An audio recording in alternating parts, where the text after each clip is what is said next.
Hello friends, welcome back to my YouTube channel. और friends, आज हम उत्तल दर्पण के लिए 1/f बराबर 1/u प्लस 1/v सूत्र का निगमन करेंगे। यानी अवतल दर्पण के लिए यू वी एफ में क्या संबंध है उसको स्थापित करेंगे। तो चलिए शुरू करते हैं। सबसे पहले हमारा ये उत्तल दर्पण है, इसके बारे में हमें थ्योरी लिखनी है। थ्योरी मैं लिख दूंगा सारी, फिर पहले थोड़ी सी मैं ऐसे ही बता देता हूँ। क्या लिखना है? माना M1 M2 एक उत्तल दर्पण है जिसका ध्रुव P, फोकस F तथा वक्रता केंद्र C है। ये लिखने के बाद क्या लिखेंगे? उत्तल दर्पण के मुख्य अक्ष, ये वाली लाइन जो जा रही रेड कलर की, ये मुख्य अक्ष है। उत्तल दर्पण के मुख्य अक्ष पर किसी स्थान पर वस्तु ए बी रखी हुई है। वस्तु ए बी के शीर्ष ए से मुख्य अक्ष के समांतर चलने वाली प्रकाश की किरण क्यों पर आपतित होती है और आपतित होने के बाद मुख्य फोकस एफ से आती हुई प्रतीत होती है, तथा दूसरी किरण शीर्ष ए से वक्रता केंद्र सी पर आती हुई प्रतीत होती है, जो परावर्तन के पश्चात उसी मार्ग पर वापस लौट जाती है।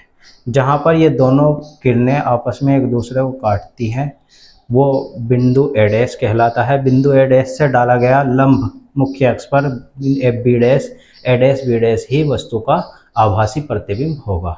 ये थ्योरी इसमें इतनी लिखनी है। तो चलिए शुरू करते हैं। सबसे पहले लिखेंगे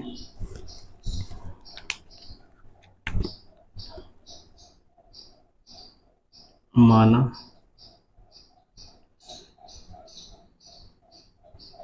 M1 M2 एक उत्तल दर्पण है जिसका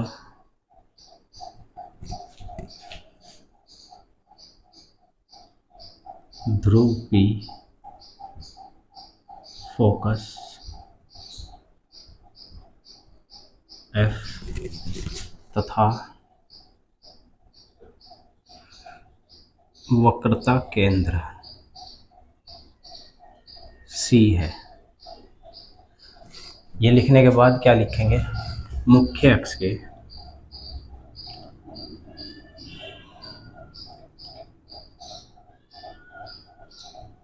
किसी स्थान पर वस्तु ए बी रखी हुई है। वस्तु ए बी रखी हुई है। वस्तु ए बी के शीर्ष ए से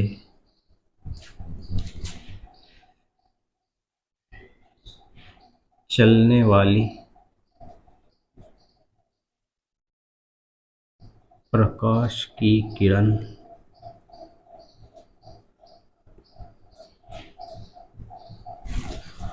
बिंदु Q पर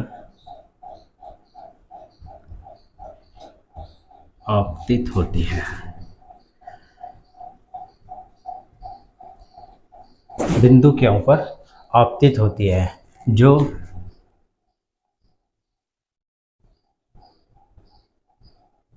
परावर्तन के पश्चात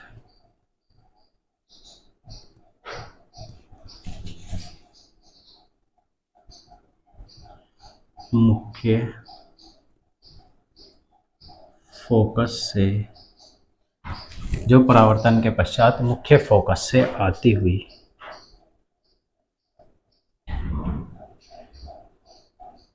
प्रतीत होती है।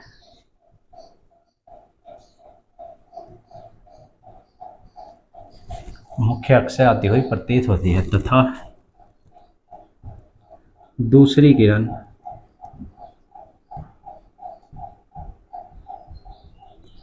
ए आर कहलाएगी। दूसरी किरण ए आर बिंदु आर पर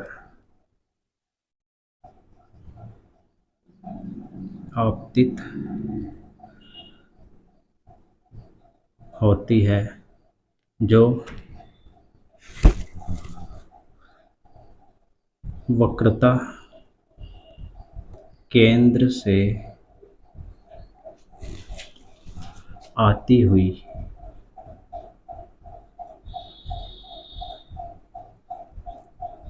प्रतीत होती है। आती हुई प्रतीत होती है वक्रता केंद्र से, जो ये डैश डैश से दिखाई दे रहे हैं ये हमें प्रतीत हो रहे हैं, यानी ये असल में वास्तविक प्रतिबिंब नहीं बनना, इसका उल्टा वो सीधा और आभासी प्रतिबिंब बनना, यानी इनको हम सिर्फ देख सकते हैं, पर्दे पे नहीं उतार सकते हैं, इसलिए ये आती हुई प्रतीत होंगे हमें, बस आती हुई प्रतीत होती है जहाँ पर आर पर आपतित होती है, जो वक्रता केंद्र से आती हुई प्रतीत होती है, तथा परावर्तन के पश्चात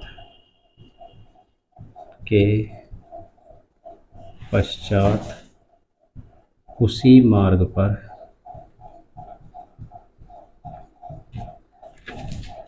वापस लौट जाती है। परावर्तन के पश्चात उसी मार्ग पर वापस लौट जाती है, जहां पर दोनों किरणें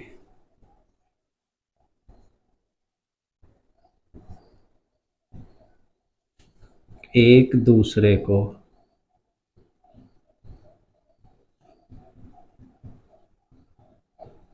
काटती हैं, वही बिंदु ए डैश से मुख्य अक्ष पर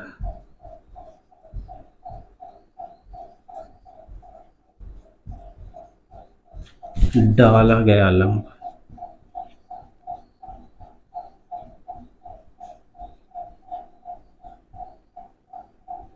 ए डैश बी डैश ही वस्तु का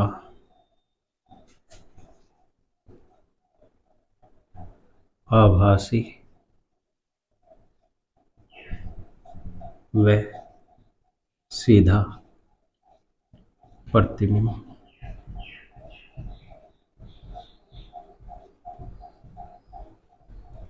होगा। ये थ्योरी लिखनी है। क्या करना है, माना M1 M2 एक उत्तल दर्पण है, यानी M1 M2 एक उत्तल दर्पण है जिसका ध्रुव P है, फोकस F है, वक्रता केंद्र C है। इसके मुख्य अक्ष पर किसी स्थान पर कोई वस्तु AB रखी हुई है। वस्तु AB के शीर्ष A से चलने वाली प्रकाश की पहली किरण परावर्तन के पश्चात मुख्य फोकस से आती हुई प्रतीत होती है, तथा दूसरी किरण वक्रता केंद्र से आती हुई प्रतीत होती है, जो परावर्तन के पश्चात उसी मार्ग पर वापस लौट जाती है।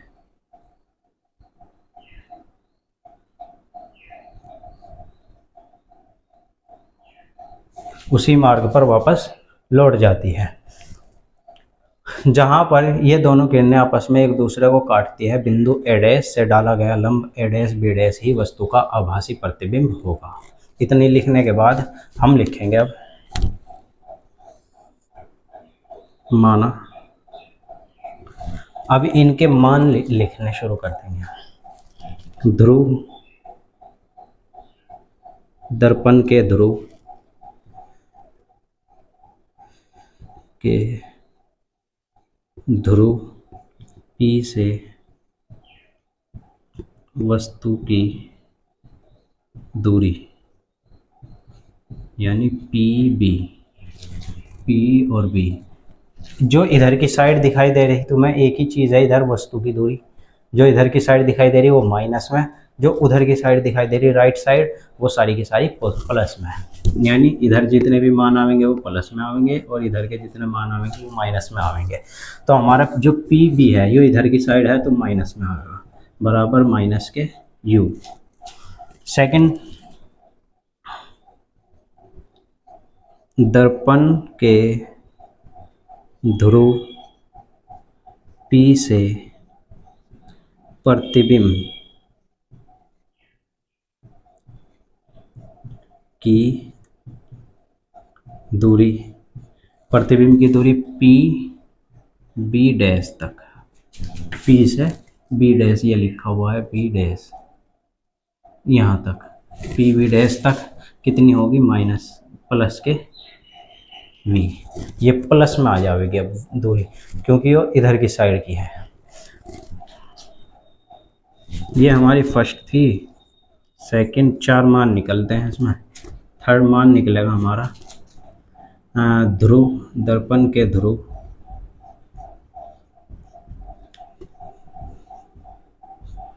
पी से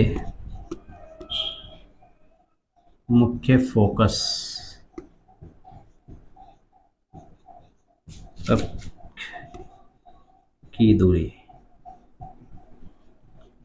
यानी फोकस दूरी भी लिख सकते हैं, दर्पण की फोकस दूरी, सीधे की सीधी दर्पण की फोकस दूरी कितनी हो जाएगी हमारी, पी एफ बराबर प्लस के एफ। दूसरा हमारा नंबर 4 पे आ जाएगा वक्रता त्रिज्या, दर्पण की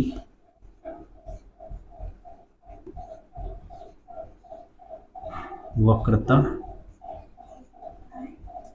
त्रिज्या बराबर, वक्रता त्रिज्या होगी पी से सी तक, पी सी बराबर प्लस के आर, ये भी हमारी प्लस में आ जाएगी।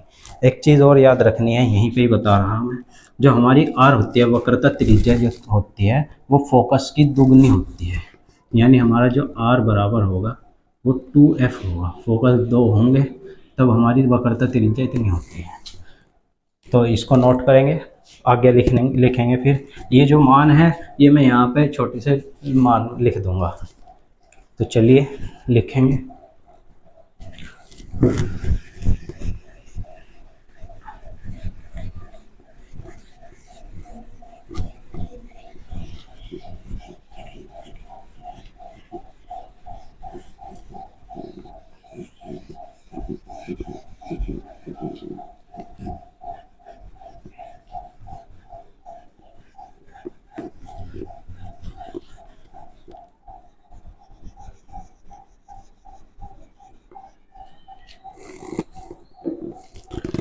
तो यहाँ पे लिख देंगे हम पी बी का मान जो होगा माइनस के यू, पी बी डैश का मान होगा प्लस के वी, पी एफ बराबर यानी फोकस दूरी जो होगी हमारी प्लस के एफ होगी, और पी सी जितना होगा हमारा प्लस के आर, ये मान ध्यान रखते हैं।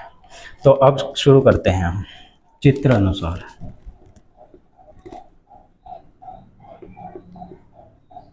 चित्रानुसार त्रिभुज, अब त्रिभुज लेंगे हम, त्रिभुज ए बी, और यहाँ से त्रिभुज देखोगे आप ये जा रहा सी तक, ए बी सी तक, ए बी और यहाँ सी तक ये त्रिभुज है एक, और बिल्कुल ऐसा ही सेम हमें दिखाई देगा ए डैश बी डैश, और ये भी सी तक जा रहा, इनमें दोनों में सी कॉमन है, बी इसका डैश 90 है, इसका भी 90 है, और ये वाला अपने आप सेम हो जाएगा। जब दो कोण सेम होंगे तो तीसरा अपने आप सेम हो जाएगा। तो लिखेंगे त्रिभुज ए बी सी व A dash B dash C समकोणिक है।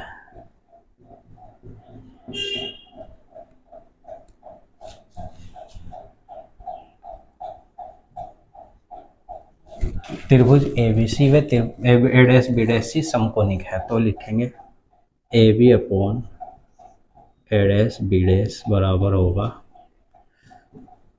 B C upon B dash C के। ये हमारी समीकरण नंबर 1 आ जाएगी।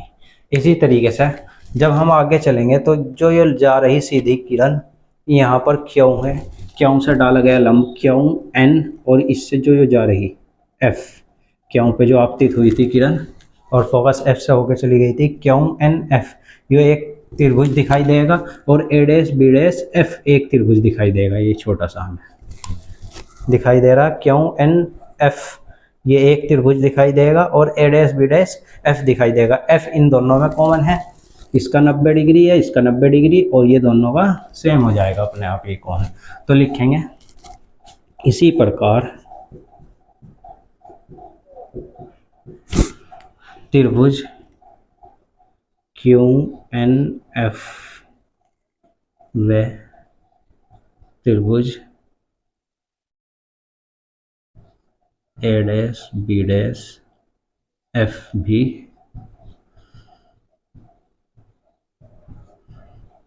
समकोणिक हैं। ये दोनों भी कैसे होंगे? समकोणिक हैं। तो इसमें भी हम क्या करेंगे?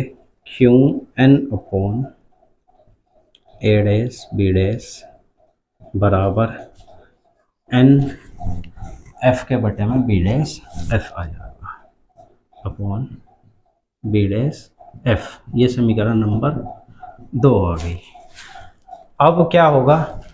यदि हमारे दर्पण का द्वारक छोटा हो जाए तो जो n है, QN जो है वो QN जो NF जो थी वो PF के बराबर हो जाएगी लगभग।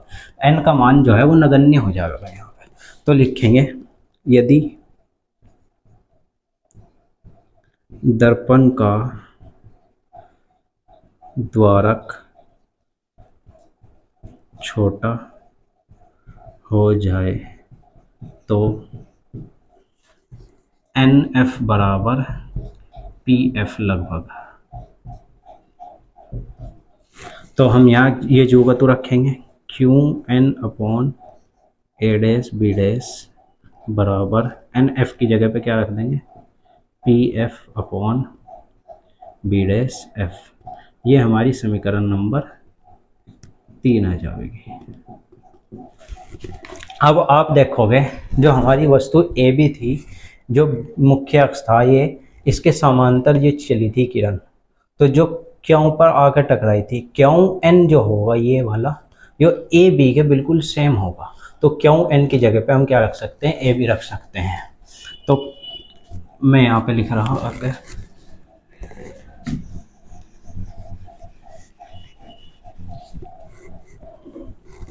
क्यों N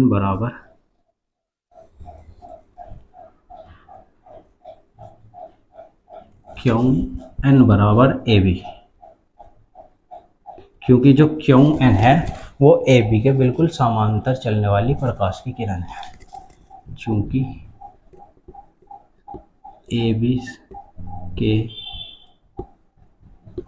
शीर्ष A से समांतर मुख्य अक्ष के समांतर चलने वाली प्रकाश की किरण है।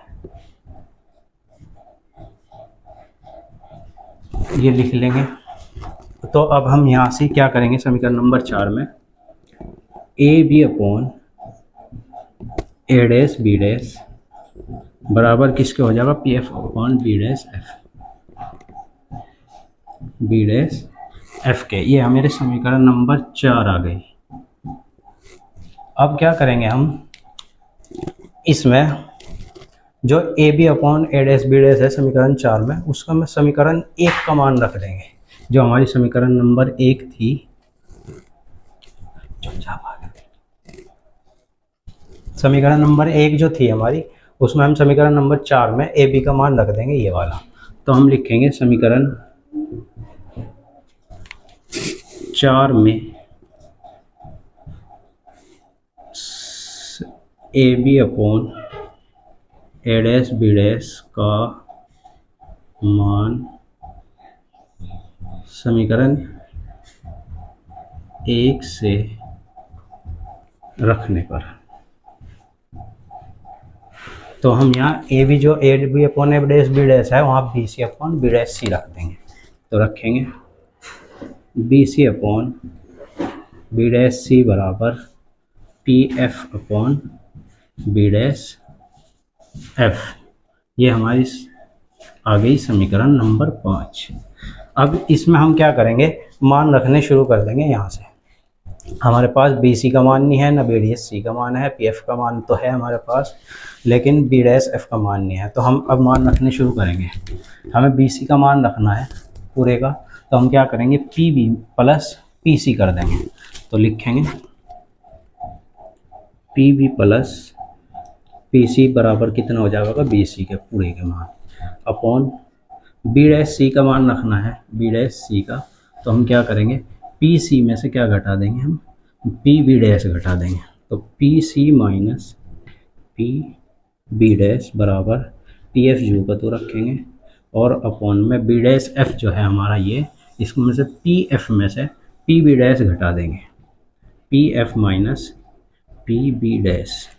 तो अब क्या करेंगे, हम इसमें मान रखने शुरू करता। सबसे पहले पी बी का मान कितना है, माइनस के यू प्लस पी सी का मान कितना है, प्लस के आर, पी सी का मान R upon minus P B dash का मान वी बराबर पी एफ का मान कितना है हमारा एफ अपॉन पी एफ का मान फिर से एफ और माइनस पी बी डैश का मान वी। और जहाँ आर है, आर बराबर अभी बताया था आपको, आर बराबर कितना होता है 2f। तो आर बराबर हम 2f रखेंगे।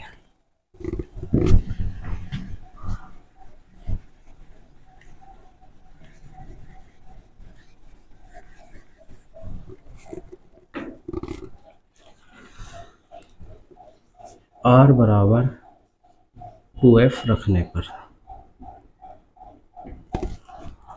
जहाँ हमारा आर है वहाँ पे हम 2f रख देंगे, माइनस के u प्लस के 2f अपॉन 2f माइनस के v बराबर f अपॉन f माइनस के v।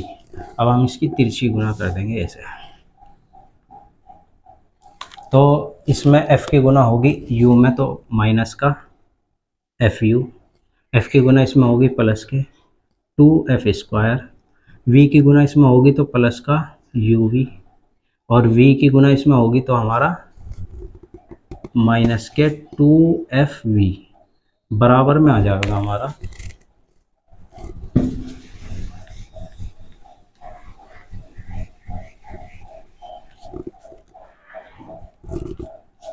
2f की गुना इसमें टू एफ स्क्वायर और f की गुना इसमें माइनस के एफ वी। अब हमारे पास 2f स्क्वायर इधर है प्लस का, ये इधर जाके कहीं का हो जाएगा माइनस का, ये हमारा दोनों कट जाएगा। इधर हमारे पास 2fv है माइनस का और fv है इधर, ये माइनस इधर आएगा तो प्लस का हो जाएगा, तो एक fv कट जाएगा हमारा इससे। तो हमारे पास इधर बचा माइनस के fu प्लस के uv और माइनस के fv बराबर किसके 0 के। अब जो माइनस वाले हैं उनको उधर पहुंचा देंगे, तो uv बराबर fu और प्लस के fv, जो माइनस के थे वो उधर पहुंच के प्लस के हो जाएंगे। अब हम क्या करेंगे, दोनों ओर uvf से भाग देने पर, दोनों ओर uvf से भाग देने पर, तो हम यहाँ पे रखेंगे uv अपॉन uvf बराबर fu अपॉन uvf प्लस के fv अपॉन uvf। तो uv से हमारा uv कैंसिल, fu से हमारा f और u कैंसिल और fv से हमारा fv कैंसिल। तो हमारे पास बचा यहाँ पर 1 ऊपर अपॉन f बराबर 1 upon v plus 1 upon u। यही हमारा दर्पण का सूत्र है। तो आई होप आपको हमारी वीडियो अच्छी लगी होगी। अगर वीडियो अच्छी लगी है तो हमारे चैनल को सब्सक्राइब करें और वीडियो को लाइक करें। थैंक यू, धन्यवाद।